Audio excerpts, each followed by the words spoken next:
आप देख रहे हैं डार्क फाइल्स। तो चलिए बढ़ते हैं आज की इस कहानी की ओर। आज से 22 साल पहले मेरे साथ घटी एक ऐसी घटना जिसे याद करके आज भी मेरी रूह कांपने लगती थी।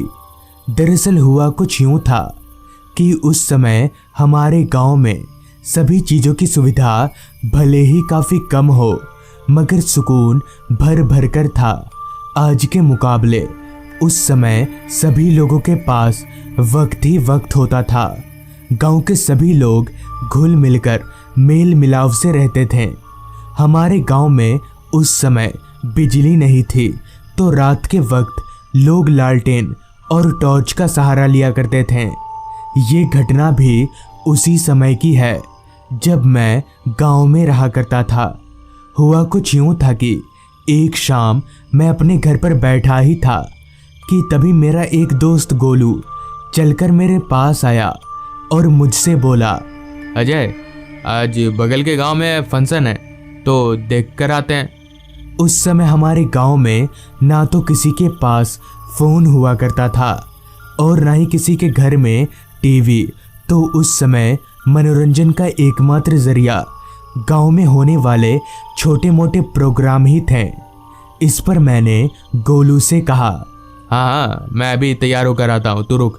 इतना बोलकर मैं घर के अंदर गया और तैयार होकर एक टॉर्च लेते हुए बाहर आया और गोलू के साथ दूसरे गांव की तरफ चलता बना। जब हम घर से निकले थे तो वक्त हो रहा था शाम के 5:30 बजे का। ठंड का मौसम होने के कारण शाम के 5:30 बजे ही धीरे धीरे अंधेरे ने अपना डेरा जमाना शुरू कर दिया था। हमारे गांव से बगल का गांव करीब 10 किलोमीटर दूर था, तो अक्सर वहां जाने के लिए हमें रिक्शा का सहारा लेना पड़ता था। तो हम चलकर गांव के रिक्शा स्टैंड पर पहुंचे और करीब 1 से सवा घंटा रिक्शा में गुजारने के बाद बगल के गांव पहुंचे और वहां लगे फंक्शन का लुत्फ उठाने लगे। हम जब इस गांव में पहुंचे थे तो वक्त हो रहा था रात के 7 बजे का। लगभग 3 घंटा फंक्शन देखने के बाद, यानी ठीक रात के 10 बजे, गोलू ने कहा, भाई अब घर चलते हैं, काफ़ी वक्त हो गया है। मगर मुझे अभी भी घर जाने का मन नहीं था, तो मैंने गोलू को कुछ देर और रुकने को कहा। फिर 10:30 बजे हम वहां से घर के लिए निकले तो अब रात काफ़ी हो गई थी, जिस कारण पूरा रास्ता सुनसान और अंधेरे में डूब गया था। दूर दूर तक हमारे अलावा हमें कोई भी दिख नहीं रहा था। तो हम फटाफट घर जाने के लिए रिक्शा ढूंढने लगे, मगर काफ़ी रात हो जाने के कारण हमें एक भी रिक्शा नहीं दिखा। तो हम काफ़ी परेशान हो गए, जिस पर गोलू गुस्सा करते हुए मुझसे बोला, मैंने कहा था कि जल्दी निकल चलते हैं, मगर तू भी ना, हद है यार। मैं गोलू को कुछ बोल भी नहीं सकता था। आखिरकार गलती तो मेरी ही थी। फिर भी मैंने गोलू से कहा, भाई अब क्या कर सकते हैं, मुझे नहीं मालूम था कि कोई रिक्शा नहीं मिलेगी, वरना मैं जल्दी निकल जाता। और हाँ, यहाँ से हमारे गांव जल्दी पहुँचने का एक रास्ता है जो रेल लाइन के साइड से होकर जाता है, तो हम उधर से ही चलते हैं। तो गोलू भी मेरी ये बात मान गया, और मानता भी क्यों ना, हमारे पास दूसरा रास्ता भी तो नहीं था। पूरी बात तय हो जाने के बाद हमने कुछ आगे से बाएं वाला रास्ता ले लिया, जो जंगल और रेल लाइन होते हुए सीधे हमारे गांव तक जाता था। बाएं मुड़ते ही हमारे सामने जंगलों से घिरा एक लंबा रास्ता था, जिसके किनारे में एक रेल लाइन भी था। हम उस रास्ते को पकड़कर जल्दी जल्दी आगे बढ़ने लगे। वो रास्ता पहले वाले रास्ते से भी ज़्यादा वीरान था। अंधेरे ने तो इस कदर उस रास्ते पर अपना डेरा जमाया हुआ था कि हमारी टॉर्च की रोशनी भी कम पड़ रही थी। रास्ते के किनारे लंबे लंबे पेड़ों के कारण चांद की हल्की रोशनी भी इस रास्ते पर नहीं पहुंच पा रही थी। अब आ रही थी तो रात कीड़ों की आवाज़ें, वो भी काफ़ी हल्की हल्की अभी हम उस रास्ते पर कुछ आगे बढ़े ही थे कि तभी हमें कुछ आगे रेल लाइन पर कुछ चमकता हुआ दिखा। तो मैंने जब उस चमकती हुई चीज को ध्यान से देखा तो मुझे लगा कि कोई आदमी रेल लाइन पर बैठकर बीड़ी पी रहा है। ये बात मैंने अपने दोस्त को बताई। उस आदमी को देखकर हमें थोड़ी हिम्मत मिली कि इस वीरान रास्ते पर हम अकेले नहीं हैं। तो उसी तरह हम चलते हुए आगे बढ़ने लगे।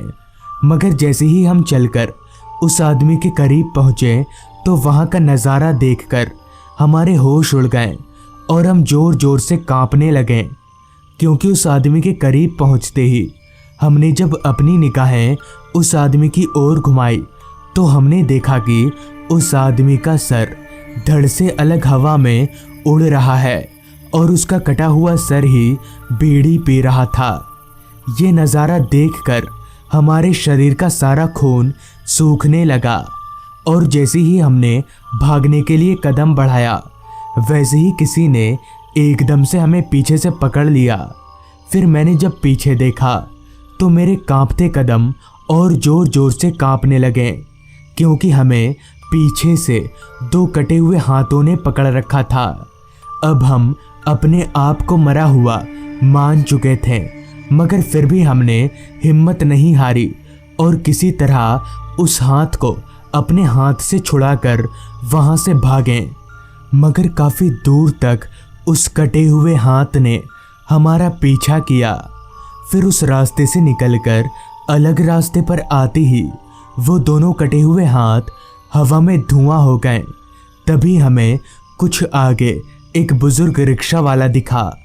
हम इतने डर चुके थे कि हमारी हिम्मत नहीं हो रही थी कि हम पैदल जा सकें, जिस कारण हमने उस रिक्शा वाले का सहारा लेना ही पड़ा।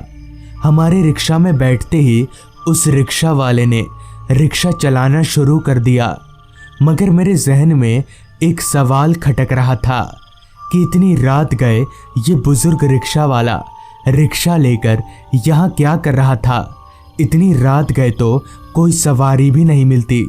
अभी मैं अपने जहन में ये सवाल लेकर बैठा ही था कि तभी वो बुजुर्ग रिक्शा वाला एकदम से रोने लगा। उसे इस तरह से रोता हुआ देख हम दोनों दोस्त हैरान हो गए कि भला ये आदमी रो क्यों रहा है। इस पर मैंने उस आदमी से कहा, चाचा क्या बात है, आप रो क्यों रहे हैं? इस पर वो आदमी कुछ देर चुप रहा, फिर दबी हुई आवाज में बोला, बाबू साहब, मेरा आपकी तरह एक लड़का था जो कुछ दिन पहले इसी रास्ते पर रात के वक्त बगल के गांव से आ रहा था। तभी उसी समय उसे अकेला पाकर जंगली जानवरों ने उस पर हमला कर दिया और उसने अपनी जान बचाने के लिए रेल पटरी पर कूदकर भागने लगा।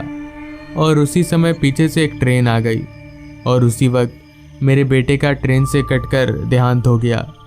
इस दुनिया में मेरा बेटे के अलावा और कोई नहीं था। तो मैं इस सदमे को ज़्यादा दिन तक बर्दाश्त नहीं कर पाया और एक दिन बेटे की याद में तड़प तड़प कर मेरी भी मौत हो गई। उस बुजुर्ग रिक्शा वाले की ये बात मुझे कुछ हजम नहीं हुई, मगर फिर जब मैंने अपनी निगाहें उस रिक्शा वाले के पैरों की ओर घुमाई तो सारा सच मेरी आंखों के सामने नाचने लगा, क्योंकि उस बुजुर्ग आदमी के पैर इंसानों से अलग उल्टे थे। ये देखकर वापस से हम दोनों दोस्त कांपने लगे कि तभी उस भूतिया रिक्शा वाले ने कहा, बाबू साहब, आपका गांव आ गया। ये सुनते ही हमने भाड़ा सीट पर रखकर रिक्शे से कूदकर घर की तरफ भागने लगे। भागते हुए मैंने जब एक नज़र पीछे देखा तो मेरी आंखों के सामने ही वो रिक्शा वाला रिक्शा समेत हवा में धुआं हो गया। तो उस रात इस तरह हमारी जान बच गई, जिसके बाद से हमें रात को बाहर जाने से डर लगने लगा। तो दोस्तों, ये थी आज की कहानी। अगर आपको ये कहानी अच्छी लगी हो तो चैनल को ज़रूर सब्सक्राइब कर लें। तो मैं आपका दोस्त आर्यन जल्द ही मिलूँगा आपसे ऐसी ही एक कहानी के साथ।